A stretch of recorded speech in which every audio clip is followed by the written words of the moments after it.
हम लोग बात कर रहे हैं प्रकाश के अपवर्तन के बारे में। प्रकाश का अपवर्तन का मतलब होता है कि जब कोई प्रकाश किरण किसी एक माध्यम से दूसरे माध्यम में जाती है तो वो अपने मूल पथ से क्या हो जाती है, विचलित हो जाती हैं। वहाँ पे परावर्तन नहीं होता बल्कि प्रकाश की किरण एक माध्यम से दूसरे माध्यम में जाएगी।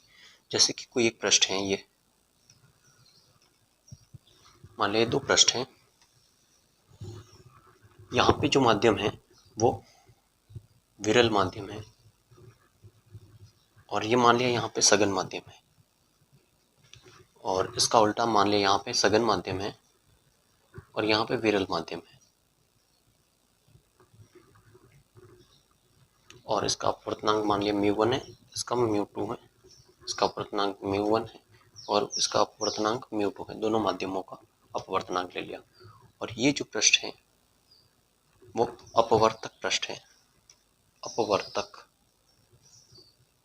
पृष्ठ, ये जो पृष्ठ है वो अपवर्तक पृष्ठ है। ये जो पृष्ठ है वो अपवर्तक पृष्ठ है। मान लिया कोई प्रकाश किरण जो है वो आ रही है, इस अपवर्तक पृष्ठ पर आपतित हो रही है। मान लिया कोई प्रकाश किरण इस अपवर्तक पृष्ठ पर आपतित हो रही है। अब जो इस अपवर्तक पृष्ठ के लंबवत जो लाइन खींची जाती है, लंबवत जो रेखा खींची जाती है उसे बोलते हैं अभिलंब। तो लंबवत जो रेखा खींची जाती है उसे बोलते हैं अभिलंब। तो ये अभिलंब है, ये अभिलंब है। पृष्ठ के लंबवत जो रेखा है, पृष्ठ की जो लंबवत रेखा उसे बोलते हैं अभिलंब। अभिलंब। और जो प्रकाश किरण आती है उसे बोलते हैं आपतित किरण। आपतित किरण, आपतित किरण, आपतित किरण, और यह है अभिलंब। आपतित किरण और अभिलंब के बीच जो कोण होता है उसे बोलते हैं आपतन कोण, कोण आई। अभिलंब और आपतित किरण के बीच में जो कोण होता है उसे बोलते हैं कोण आई, आपतन कोण। अब जब प्रकाश किरण विरल माध्यम से सघन माध्यम में जा रही है, यहाँ पे परावर्तन नहीं होगा। परावर्तन होता तो वो टकरा के वापस इसी माध्यम में लौट जाती, लेकिन परावर्तन में, अपवर्तन में क्या होता है, माध्यम चेंज होता है, एक माध्यम से दूसरे माध्यम में जा रही है। जैसे कि प्रकाश किरण हवा से पानी में जा सकती है, तो हवा से पानी में जाना, एक माध्यम से दूसरे माध्यम में जाना, तो ये है प्रकाश का अपवर्तन। तो देखिए, विरल माध्यम से सघन माध्यम में जाने का मतलब है, विरल का माध्यम का मतलब है खुला खुला, एकदम खुला खुला माध्यम है, और सघन का माध्यम है एकदम भरा भरा, भरा भरा, या भीड़ भाड़ वाला इलाका बोल सकते हैं। आप अगर खुले मैदान में दौड़ रहे हैं और दौड़ते दौड़ते आप किसी भीड़ भरी जगह में चले गए, तो वहाँ पे क्या हो जाएगा, आपकी स्पीड जो है वो क्या हो जाएगी, कम हो जाएगी। तो पहले स्पीड ज़्यादा होती है, फिर विरल माध्यम से जैसे ही सघन माध्यम में प्रवेश करती है प्रकाश की किरण, उसकी स्पीड जो है, उसकी चाल जो है वो कम हो जाती है। चाल जो है वो क्या हो जाती है, कम हो जाती है, और चाल कम होने के कारण वो मूल पथ से क्या हो जाती है, विचलित। जैसे वो ऐसे जानी चाहिए थी, जिस तरह से आ रही थी वो ऐसे जानी चाहिए थी सीधी, लेकिन वो अपने मूल पथ से विचलित हो जाती है, और विचलित होने के बाद वो अभिलंब की ओर झुक जाती है। तो ये ऐसे जानी चाहिए थी, लेकिन वो अभिलंब है, उस अभिलंब की ओर झुक जाएगी, अभिलंब की ओर झुक जाएगी। तो अभिलंब की ओर झुक जाती है, तो अपने मूल पथ से विचलन होना, ये क्या कहलाता है, प्रकाश का अपवर्तन। वैसे दूसरा यहाँ पर भी वही चीज़ है, ये प्रकाश किरण का मूल पथ होता, लेकिन यहाँ पे क्या हो रहा है, सघन माध्यम से विरल माध्यम में आ रही है। प्रकाश किरण कहाँ से आ रही है, सघन माध्यम से विरल माध्यम में, भीड़ भाड़ वाले इलाके से खुली खुली जगह में आ रही है। तो इस बार उसकी चाल जो है वो क्या होगी, बढ़ेगी। चाल जो है वो बढ़ेगी, और जब चाल बढ़ती है तो वो अभिलंब से दूर भागती हैं। ये अभिलंब है, अभिलंब से पहले इतनी दूर थी, अब और दूर हो जाएगी, और वो कुछ इस तरह से चली जाएगी। तो जो प्रकाश किरण जा रही है उसे बोलते हैं अपवर्तित किरण। अपवर्तित किरण जो जा रही है उसे बोलते हैं अपवर्तित किरण। अपवर्तित किरण। अब अभिलंब और अपवर्तित किरण के बीच जो कोण है उसे बोलते हैं अपवर्तन कोण। अपवर्तन कोण, अपवर्तन कोण, और कोण आर से बताते हैं इसको। अभिलंब और अपवर्तित किरण के बीच जो कोण होता है उसे बोलते हैं कोण आर, अपवर्तन कोण। अपवर्तन कोण। तो ये है प्रकाश का अपवर्तन।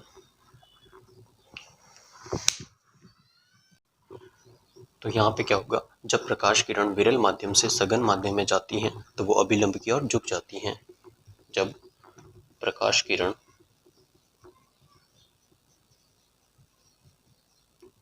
विरल माध्यम से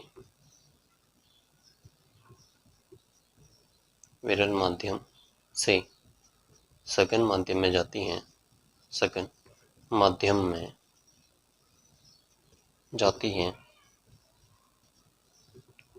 तो वह अभिलंब की ओर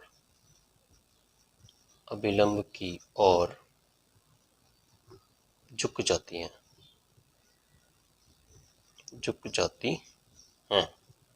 और इसमें इसका उल्टा होगा कि जब प्रकाश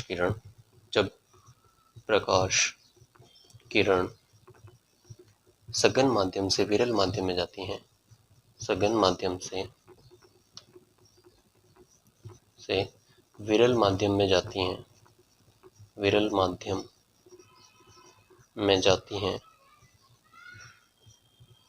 तो वह अभिलंब से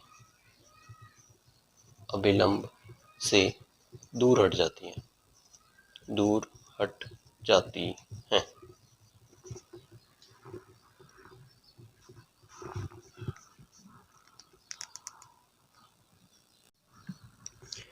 आगे हम बात कर रहे हैं अपवर्तन के नियमों की बात कर रहे हैं। इसमें पहला नियम है जो परावर्तन के नियमों में था कि आपतित किरण, अभिलंब और अपवर्तित किरण जो है वो तीनों एक ही तल में होते हैं। ये अभिलंब है।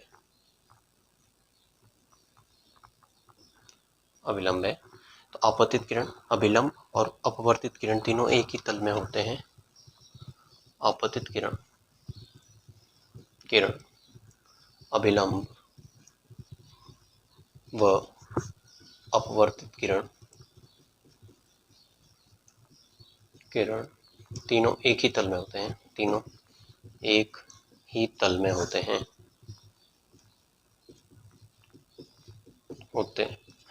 दूसरा जो नियम है वो है स्नेल का नियम।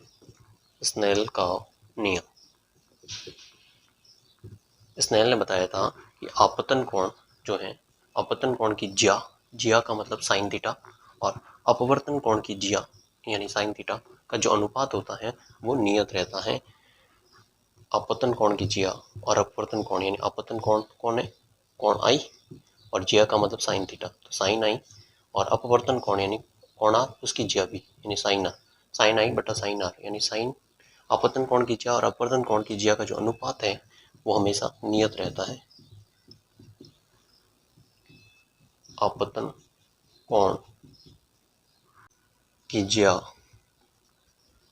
व अपवर्तन कोण की जिया, अपवर्तन कोण की जिया का अनुपात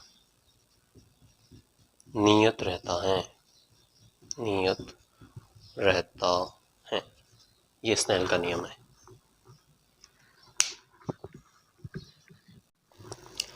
आगे बात करते हैं प्रकाश के अपवर्तन के उदाहरण के बारे में बात करते हैं। देखिए, अपवर्तन के कारण ही आपको जो तारे हैं वो टिमटिमाते हुए दिखते हैं। तारों का टिमटिमाना ये अपवर्तन के कारण दिखाई देता है। दूसरा, आपको पानी में डूबा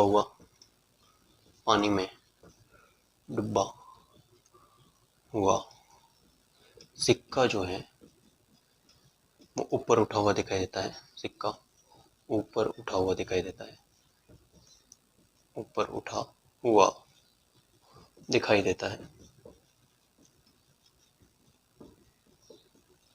और तीसरा बात करें कि अपवर्तन के कारण ही आपको पानी में डूबी हुई जो पेंसिल है वो टेढ़ी दिखाई देती है। पानी में पेंसिल जो है, पेंसिल टेढ़ी दिखाई देती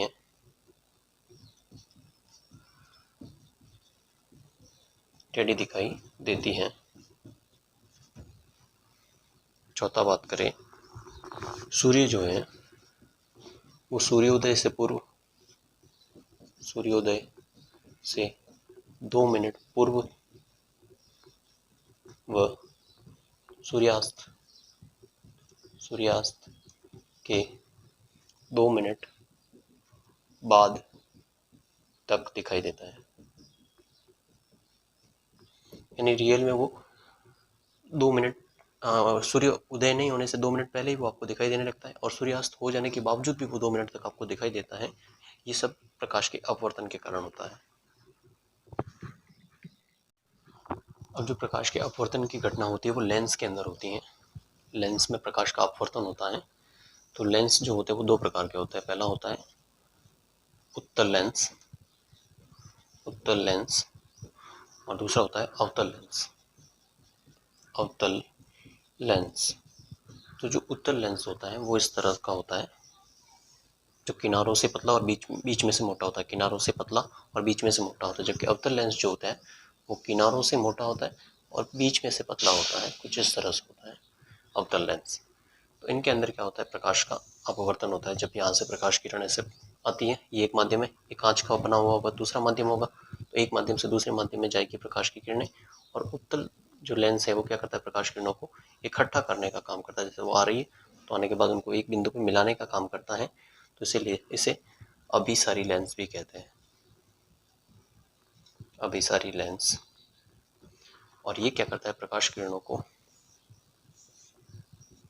फैलाने का काम करता है, यानी इस तरह से उनको फैला देता है, इस तरह से उनको फैला देता है। तो ये पीछे कहीं मिलती हैं, पीछे कहीं मिलती हैं, तो रियल में ये कभी नहीं काटती और प्रकाश किरणों को फैलाता है, इसीलिए अपसरी लेंस भी कहते हैं, अपसरी लेंस। तो यहाँ पर जो प्रतिबिंब बनता है वो आभासी बनता है, आभासी प्रतिबिंब बनता है, क्योंकि कभी भी लाइनें एक दूसरे को काटेगी नहीं। जब वो आभासी रूप से काटती हुई प्रतीत होती है तो आभासी प्रतिबिंब बनता है, और यहाँ पे वास्तविक रूप से काटती हुई प्रतीत होती है, इसलिए यहाँ पे प्रतिबिंब जो बनता है वो वास्तविक होता है, वास्तविक प्रतिबिंब बनता है। तो ये लेंस के अंदर उत्तल लेंस जो है वो दूरदृष्टि दोष में काम आता है, दूरदृष्टि दोष में, दूरदृष्टि दोष में काम आता है। और ये जो है वो अवतल लेंस है वो निकट दृष्टि दोष में काम आता है, निकट दृष्टि दोष।